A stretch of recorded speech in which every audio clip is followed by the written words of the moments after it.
So our second paper this morning is about librarians in the workplace, and we're pleased to be welcoming Naresh Agarwal, Yuan Huang, and Sanda Erdelez.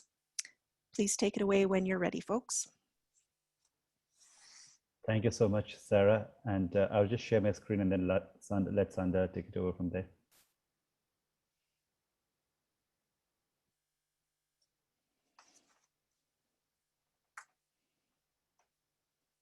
Hi, everybody. We have agreed to share or co-share, co-present this presentation. My name is Sanda Erdelez. I'm a professor at the School of Library Information Science at Simmons University here in sunny and extremely hot Boston. When the announcement for this conference came up, our project team was already in the process for quite a while working on this research project, and it seemed coincidental that the topic of the conference was connected the unexpected and overlooked to information science, because our research was focused on unexpected information behaviors, and specifically on the topic of information encountering, which is a term that I coined a number of years ago related to incidences of serendipity in our information behavior. Basically, the notion is that very often information that we find is not found because we are actively searching for it, but through some accidental experience. Basically, we find many things, a lot of information when we are not actively searching for it. So, Naresh, we can move to the next slide. So, the project that we are going to present today is a project specifically focused on these experiences of information encountering in an organizational environment. After a brief introduction of this topic, we are going to share research questions, our methodology, and hopefully we'll spend most of our time on findings, and then again, hopefully ignite some interesting discussion. Next slide. So when initially I started learning more about information encountering way back when in my doctoral research, it wasn't really an area that had a lot of attention. So over the last 20 plus years, there has been a growth of interest in understanding how we find information when we are not looking for it. We call this information aha moments as we experience information encountering. A lot of focus has been on understanding this phenomenon in the context of information behavior conceptually. So now we have a number of models, process models of information encountering. We have ways of understanding what are some of the influential factors that contribute to information encountering. For example, the role of individual in this process, the role of environment where information is encountered, the characteristics of information that is being encountered, and basically a lot of progress has happened in understanding this phenomenon.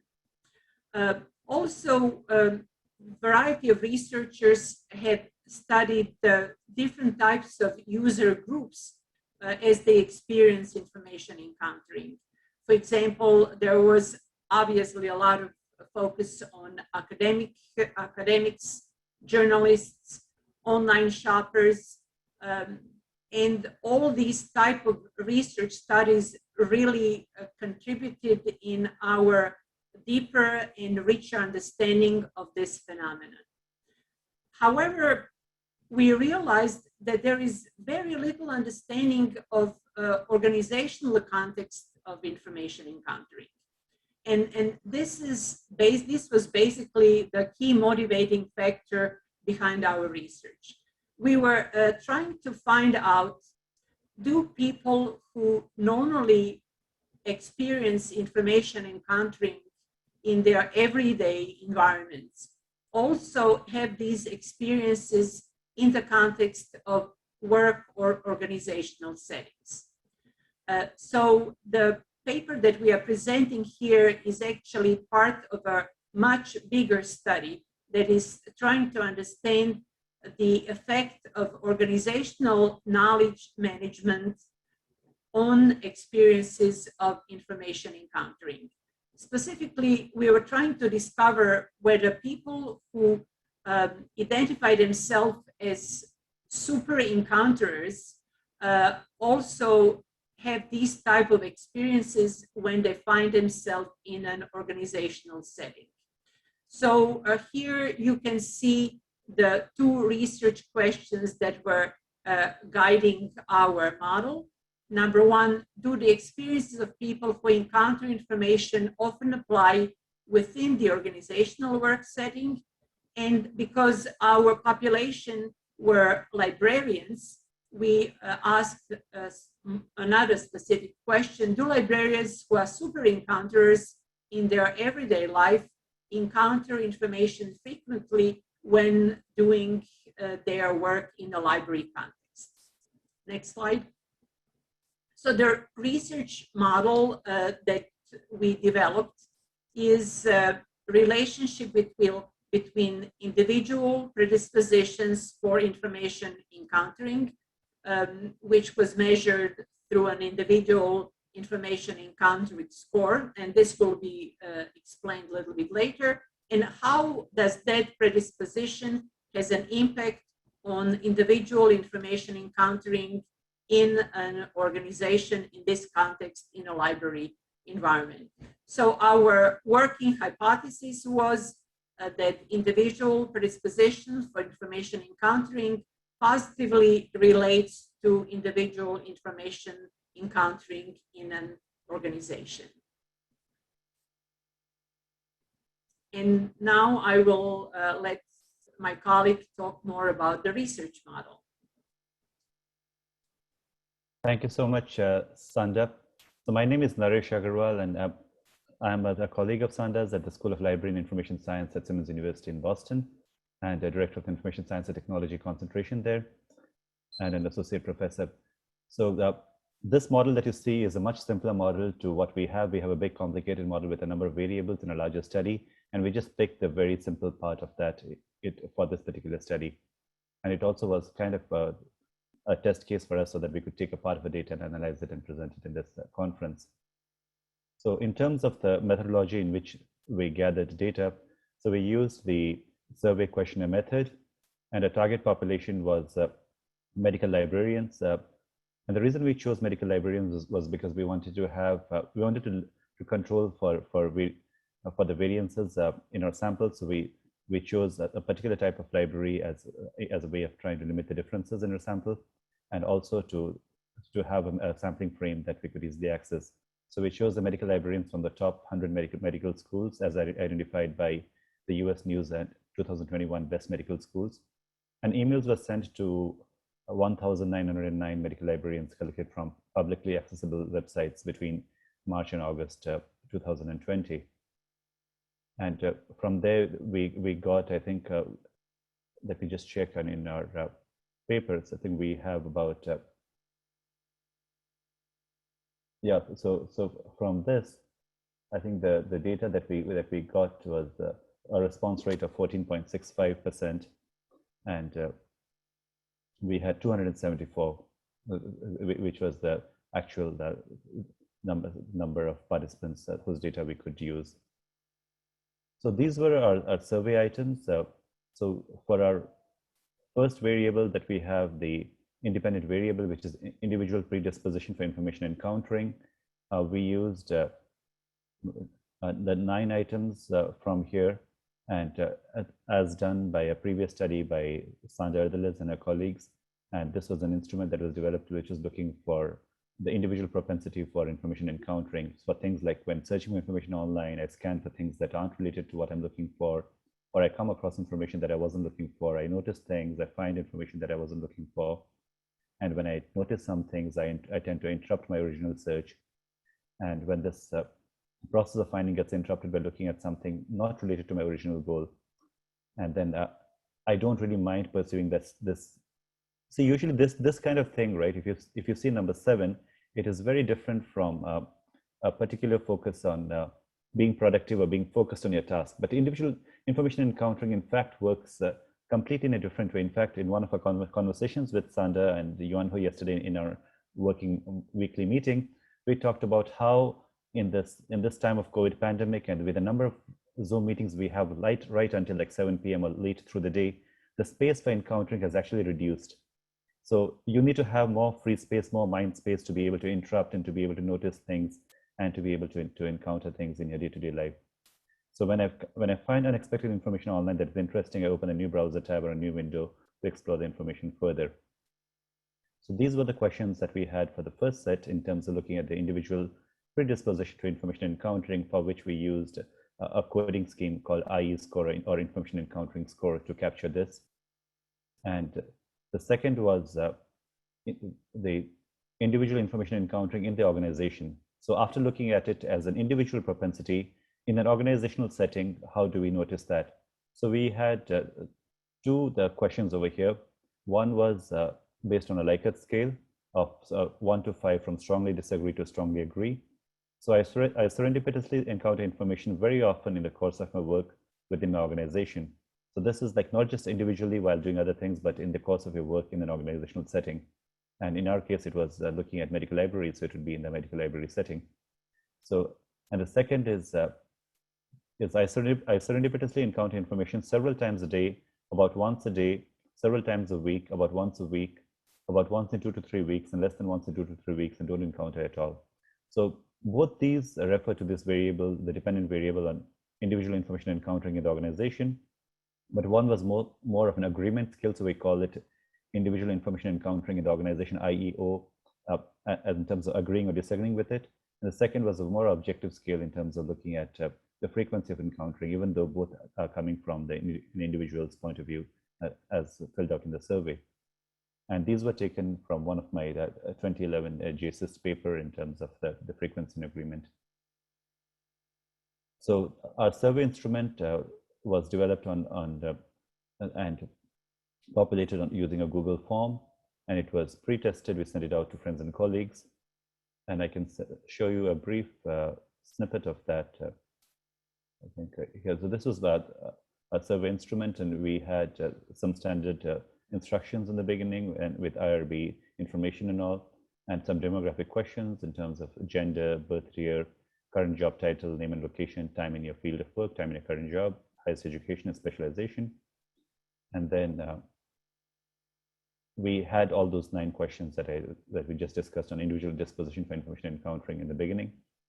And then after that, we had the questions on the organizational part, frequency of individual information encountering within the organization. So this was the agreement question, and then we had other questions. And after this, we had other questions which are part of a larger survey, but which we will not discuss in this particular presentation today, as our paper here is limited to these parts of our larger questionnaire. And individual emails were sent out to 1909 medical librarians. 1874 successfully were delivered. We could see that those emails got delivered, and the response rate was about 14%. We did send out follow-up emails after a few days. I think we did that twice. And we used ANOVA regression and the chi-square test for our analysis, and Yuan will take us further through those. And let's go on to our findings now. So over to you, Yuan. Thank you, Naresh and Sanda. It's my turn now. I am Huang. I'm the professor in the Department of Library and Information Science in Fujian Catholic University in Taiwan. First, I would like to present the findings. We first present the demographics. Demographics to understand the characteristics of the sample that we surveyed. our sample reflects that majority of the respondents are professional librarians and more women than male, and also the average age of our respondents are 47-year-old, and the average time in the field of the work is about 17 years, and the time in current job is about 8 years. Okay, next page. About the ANOVA table, this is the ANOVA table of our research result.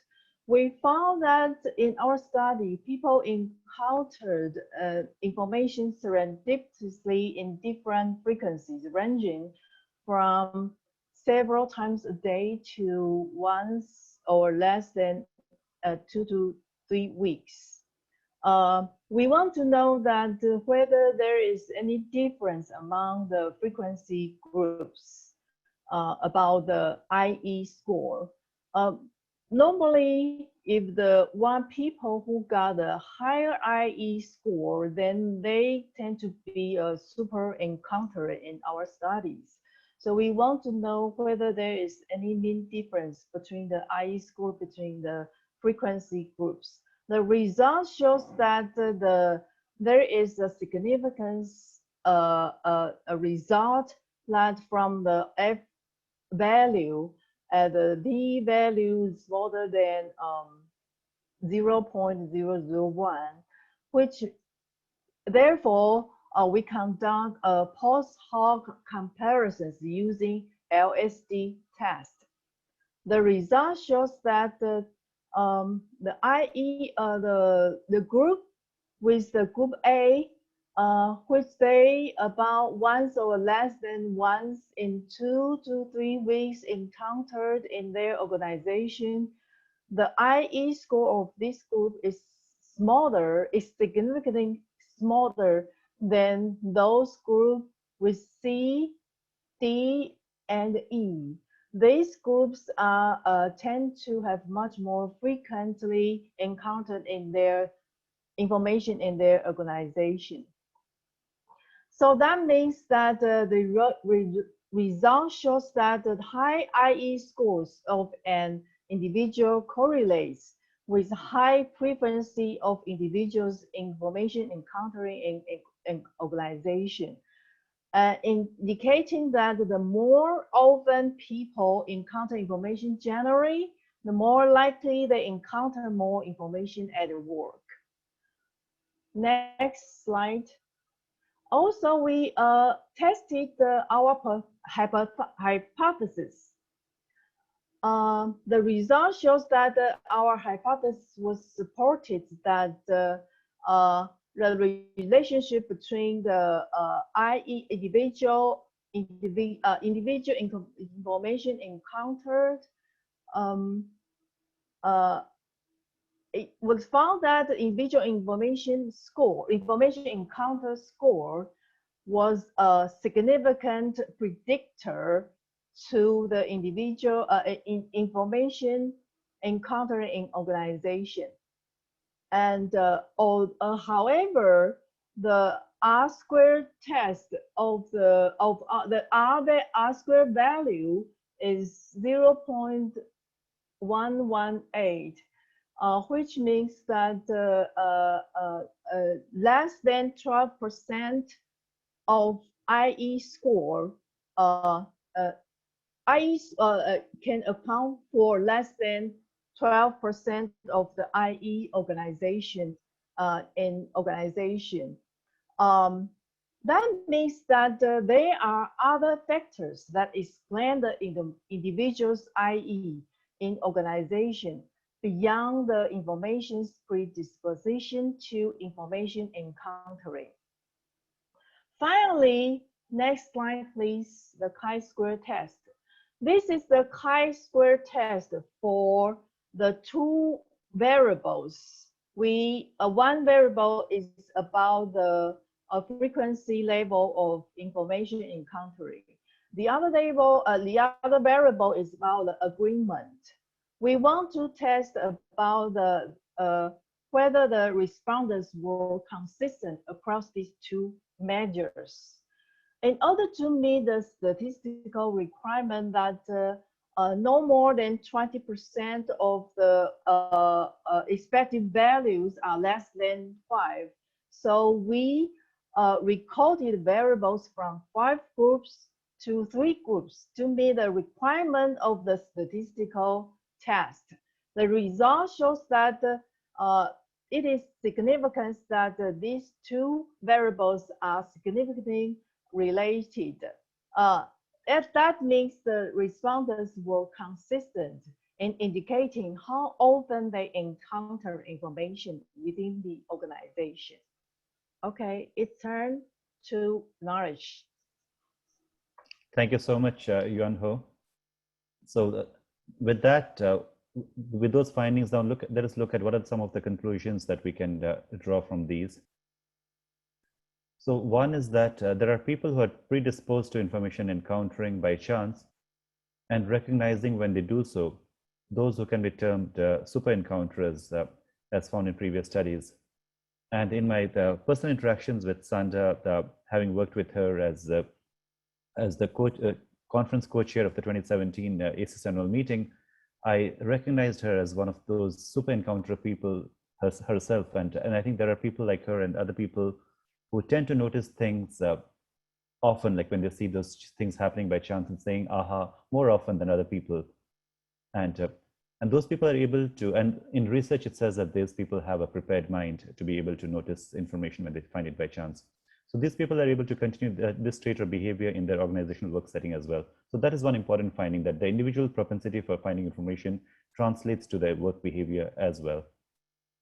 And both super encounters and non-encounters tend to carry on the encountering experiences from everyday life context to their work environment. So people who don't notice information so much when it happens to be there by chance, that behavior is also carried forward to their work settings, is what we see from results. So a healthy work culture in the libraries of the top 100 medical schools, where people have an environment where the individual IE behavior is allowed to play out at work. So we really want to create a culture where this individual propensity is recognized and allowed to grow further and to develop further. So some of the questions which require further explorations are, one is that what still needs to be determined is, what are the organizational implications of this? So does this really lead to more creativity and innovation as the literature suggests? And do organizations recognize the availability of the super information encountering skills provided by these super encounter employees? So this is one question that we are exploring in the larger part of our study. That's question number 2. And what incentives and enabling mechanisms do organizations provide, if any, to create an environment where these super encounters can thrive further and contribute to their best ability? So in terms of an ongoing research, we have a richer model with more independent variables and more mediating and moderating variables as well to investigate the other factors. And the other is that in investigating how various knowledge management practices in an organization may influence people's experiences of information encountering from the perspective of encouraging information encountering, sharing encountered information, and so on. So in future research direction can be looking at the transfer of information encountering practices, not just in libraries or medical libraries, but in other companies and for-profit organizations as well. So with that, we're ready for your questions. I think we should have about 6 minutes for questions. And these are our contact information. If you're on Twitter, you can follow us here.